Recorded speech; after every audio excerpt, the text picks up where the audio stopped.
शेर ने हिरन मारा, भेड़िए ने बकरी का शिकार किया और लोमड़ी ने खरगोश मारा। अब शेर ने कहा भेड़िए से, चलो 3 जानवर मरे पड़े हैं, ये हिरन, ये बकरी, ये खरगोश, चलो बताओ किसको कौन सा जानवर खाना है, तुम फैसला करो, मैंने तुम्हें जज बना दिया है। भेड़िया कहता बहुत आसान। का क्या है? का हिरन बड़ा है, आप खा लो। बकरी को मैंने मारा, मैं खा लेता हूं। लोमड़ी ने खरगोश मारा है, लोमड़ी को खरगोश दे देते हैं। अब शेर तो जालिम था। जो लोग मेरी तकरीर में समझ जाएं कि जालिम शेर कौन है, समझ लो पूरी तकरीर समझ गए। शेर तो जालिम था, हालांकि भेड़िए का फैसला बिल्कुल सही था। भाई भेड़िए ने फैसला सही किया कि नहीं किया? भाई हिरन आपने मारी, हिरन आप खा लो, बकरी मैंने मारी, मैं बकरी खा लेता हूं, लोमड़ी ने खरगोश मारा, लोमड़ी खरगोश खा लेती है। भेड़िए ने फैसला बिल्कुल सही किया, लेकिन जालिम था शेर। उसने कहा क्या इतना बुरा फैसला? अरे कमीने कहां से पढ़ के आया तू, इतना गंदा फैसला? उठा और इसने एक पंजा मारा भेड़िए के, उसकी गर्दन अलग अलग। कमीना इतना बुरा फैसला, फैसला करना भी नहीं जानता, मेरे सामने उसकी जुर्रत देखो, इतना घटिया फैसला। लोमड़ी से कहा ए तू फैसला कर। लोमड़ी मुस्कुराने लगी, बिल्कुल साहब जंगल के राजा, ये भेड़िए को अकल ही नहीं थी, पागल था, बिल्कुल गलत फैसला किया इसने। कहा अच्छा तुम फैसला करो। लोमड़ी ने कहा बहुत आसान है साहब, ये तीनों जानवर आपके हैं और अब तो भेड़िया भी आपका है। क्या मतलब? कहा हिरन आप सुबह खा लीजिए, बकरी शाम को खा लीजिए, और दोपहर में भूख लगे तो मुंह का जायका बदलने के लिए खरगोश खा लीजिए। आप जंगल के राजा हैं, आप नहीं खाएंगे तो कौन खाएगा? शेर ने कहा वाह वाह लोमड़ी वाह, यह है अच्छा फैसला, इतना अच्छा फैसला तुझे किसने सिखाया?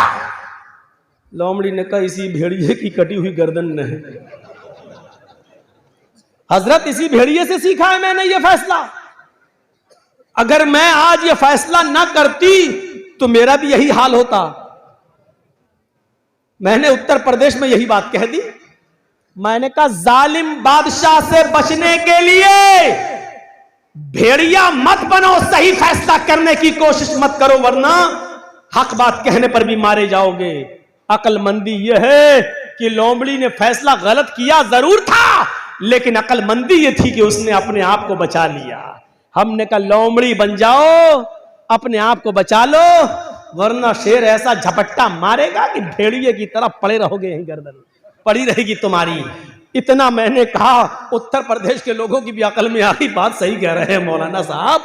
इस वक्त ज्यादा मुसलमान हक हक मत चिल्लाओ, ज्यादा चिल्लाएंगे तो ना हमें हक मिलेगा, ना यही आएगा, ना हम जिसको देना चाह रहे हैं वो आएगा, और दूसरा आएगा वो कहेगा ठोको बुलडोजर, यही करता रहेगा। इसलिए बेहतर यह है कि लोमड़ी की तरह अक्लमंदी से काम ले लो। तो मेरे भाइयों, ये अक्लमंदी और दानिशमंदी है। कभी कभी अक्लमंदी और दानिशमंदी से भी काम लिया जाता है। अल्लाह के रसूल के पास एक सहाबी आए, कहा अल्लाह के नबी मेरे अंदर 4 बुराइयां पाई जाती हैं, मैं शराब भी पीता हूं, मैं जिना भी करता हूं, मैं चोरी भी करता हूं और मैं झूठ भी बोलता हूं। बताओ इन चारों में से एक छोड़ सकता हूं, क्या छोड़ूं? जबकि बुराइयां तो चारों हैं, हराम तो चारों हैं। अल्लाह के नबी से कहता 4 नहीं 1 छोड़ सकता हूं, बताओ क्या? अल्लाह के नबी ने कहा अच्छा काम कर, झूठ छोड़ दे। कहा अल्लाह के नबी मैं तो बड़ा अक्लमंद समझता था, आप झूठ छोड़ने को कह रहे हैं? कहा नहीं नहीं झूठ छोड़ दे।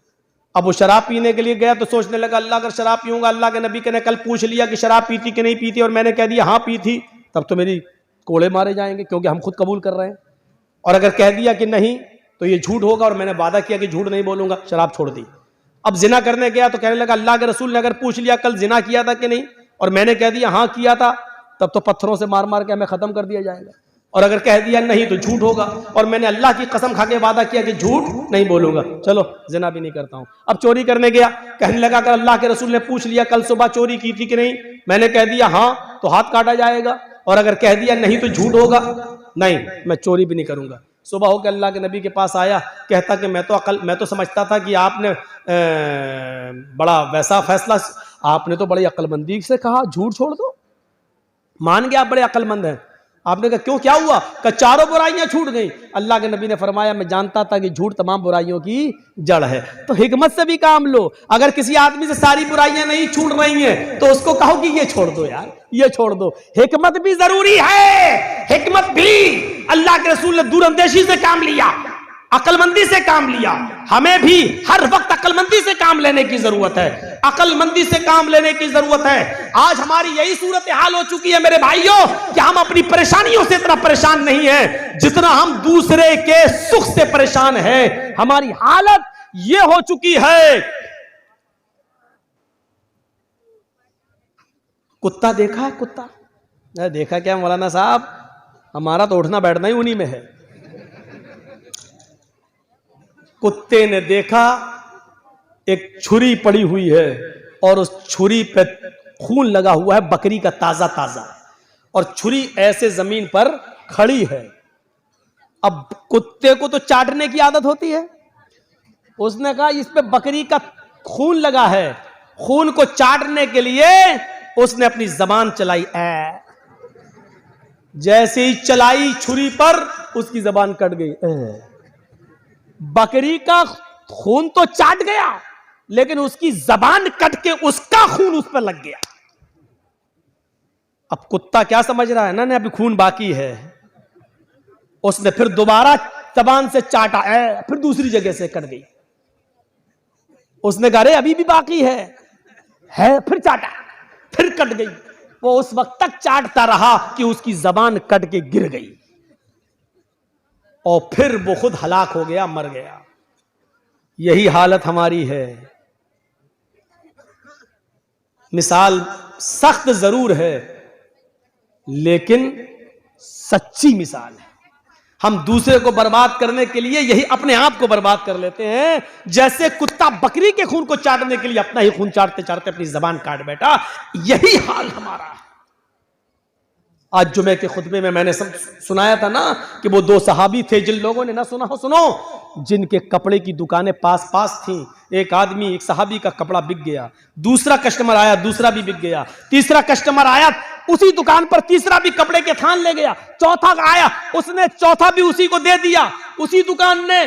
पांचवा कस्टमर आया उसी दुकान पर कपड़ा खरीदने, दुकानदार कहने लगा नहीं, अब वो कपड़ा मेरे पास नहीं है, मेरे भाई के पास चले जाओ, इससे भी अच्छा कपड़ा तुम्हें वहां मिल जाएगा, ये पड़ोस में दुकान है। उसने ये सोचकर उसको भेज दिया कि मेरे तो 4 कपड़े के थान बिक गए, मेरे घर में मेरी बीवी बच्चों का गुजर बसर चल जाएगा, मेरे भाई की तो बोनी तक नहीं हुई है उस पड़ोसी की, उसके भी बीवी है, उसके भी बच्चे हैं, उसको भी शाम को कमा कर ले जाना है और अपने बीवी बच्चों का पेट पालना है।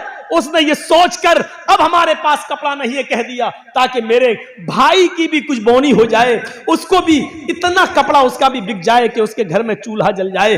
मेरे भाइयों, उसने मना कर दिया कि मेरे पास कपड़ा खत्म हो गया, जाओ मेरे भाई की दुकान के पास चले जाओ। मेरे भाइयों, ईमानदारी के साथ बताना, कंपटीशन के दौर में हमारी इधर चाय की दुकान, बगल में इधर चाय की दुकान, हम दूसरे की दुकान पर आने वाले कस्टमर को भी अपनी आवाज देकर बुला लेते हैं। हम ये ई रिक्शा चला रहे हैं, उधर दूसरा हमारा भाई भी चला रहा है, उसके पास आने वाली सवारी को भी हम खींच लेते हैं। कितना? 20 रुपया? नहीं, आओ हम 15 लेंगे, आओ बैठ जाओ। हम उसके भी मुंह से रोटी का लुकमा छीन रहे हैं। हमारे घरों में बरकत हो तो कहां से हो, हमारे बच्चों को बीमारियां न लगे तो कैसे न लगे, हमारे माँ बाप को बीमारियां और कैंसर जैसी बीमारियों में मुलव्वस न हो तो क्यों न हो, क्योंकि हमने रोजी रोटी के सारे नाजायज तरीके इस्तेमाल कर रखे हैं। हम तो अपने भाई की खुशी देखना ही नहीं चाहते हैं। हम अपने दुकान के होते हुए दूसरे की दुकान पे कस्टमर आता हुआ देखना ही गवारा नहीं कर सकते हैं। मेरे भाइयों, इस्लाम की तालीम ये तो नहीं थी, इस्लाम की तालीम ये तो नहीं थी। इमाम अहमद इब्न हंबल